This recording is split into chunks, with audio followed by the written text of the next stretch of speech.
The NASCAR boys got down and dirty today. The Jazz are going to leave it all on the floor. From horses to cowboys, that's right. Drama follows the Dallas Cowboys. We gave ourselves a chance, but then, we didn't give ourselves a chance. Huh? Thanks for the clarification, Tio. Your coach publicly questioned your toughness. How cute was that little Santa? Hopefully he'll bring a heater to the studio for Christmas. It's really cold. Tied with 2 to play, Hito Turkoglu hits the 3, Orlando up 3. Darren Williams even lent me a hand, holding my camera for me while I interviewed him. Yes, we're talking about practice. JW, you're one of only 2 world champs to wear a helmet. We all know what Singletary's thinking here. It's the end of the half, 4th and 4. Let's go for it. What's the worst that can happen? Oh, question answered. So I decided to give it a swing. And on lap 484, it's payback time as Jimmy Johnson gets inside Hamlin, shoving him up the track to take the lead for good. Michael Lord, the left tackle selected 23rd overall by the Baltimore Ravens, had one of the most memorable journeys to get there. It's tie-break time. Federer's up 5-1, and the Swiss Mister hits the pretty drop shot right there to get the point. You talk about not making mistakes, but your team had 20 turnovers in the last game. Your coach chalked it up to young guys. Melky Cabrera grounds into a 6-3 double play, scoring Xavier Nady, and New York leads 4-3. When you were suffering those concussions, did you ever say to yourself, you know what, maybe I should just find a new gig? John Rollins tops the leaderboard, and on the 13th hole, he makes this long birdie putt to take a 3-shot lead at 12 under. But this isn't a gimme, this game 3. Why? Because Utah already beat the Lakers once this season in this building. Watch the 2 defenders. Ouch! Avery with a 69-yard score. Football player by day, robot by night.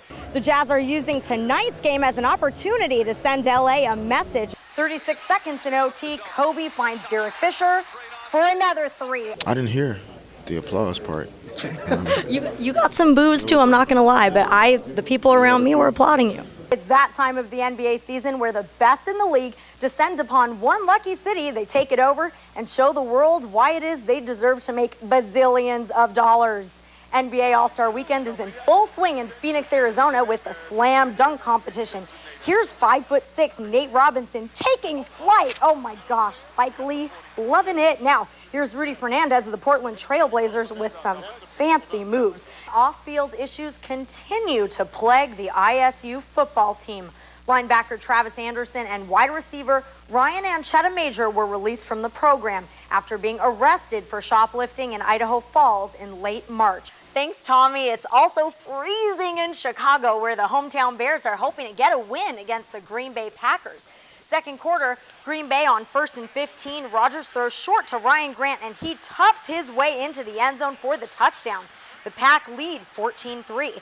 Third quarter, the Bears are punting, and whoops, the Bears recover the ball. And just a few plays later, Kyle Orton with a fake. Greg Olsen has it. The Bears are back in it. Fourth quarter, Matt Forte ties the game with that touchdown. Now, 25 seconds to play. The Packers can win it with this field goal. Watch Lovie Smith on the left. The kick is blocked, and Lovie's either scared or he's shocked. I can't tell which. But we're going to overtime. In OT, Bears 3rd and 9. Matt Forte gets the pass and this crucial first down to keep the Bears drive alive. A few plays later, Robbie Gould can win it with this 38-yarder, and he does. The Bears can still make the playoffs with a win and a Vikings loss on Sunday. Earlier today, the Boston Celtics hosted the San Antonio Spurs, pitting the last 2 NBA champions against each other. We're late in the 4th, and it's anyone's game. Rajon Rondo makes the great bounce pass to Kevin Garnett, and we're tied at 87. Next play on the Spurs end, Manu Ginobili penetrates, misses the layup, but Tim Duncan scores the putback and won Spurs by 3. Less than 30 seconds in regulation, Roger Mason comes off a screen and buries the 3. Wow! Spurs by 2. 20.4 seconds to play. Celtics inbounding, and Ginobili steals the inbounds pass from Ray Allen. The C's are forced to foul, and San Antonio hits their free throws down the stretch to hand the Celtics their second home loss in a row. The Spurs steal a 105-99 victory in Boston. Game 3 wasn't pretty, but the Jazz did just enough to head into Game 4 with that all-important 1 win under their belt. The Jazz needed Darren Williams' desperation jumper with 2.2 seconds left to stay alive in this series. Darren's shot, it was just a good individual play, so some things we'll have to revisit.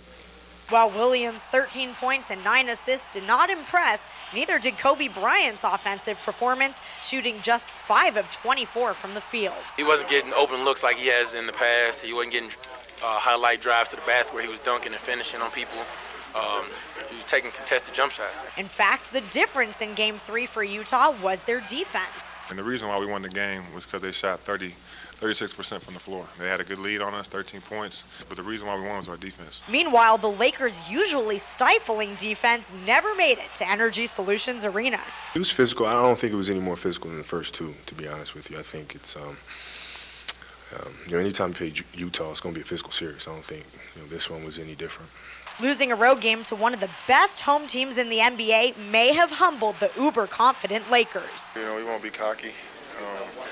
We're confident and we're prepared. So now it's time to put this one behind us and watch film and get ready to play on Saturday. The irony is that LA swagger is exactly what the Jazz need to beat the Lakers. If we come and compete, that's all you can do. Put the best effort out. And, hey, this is a great team we're playing. We got to come with a tremendous effort to try to play them again and try to stretch it out as far as we can every time we play.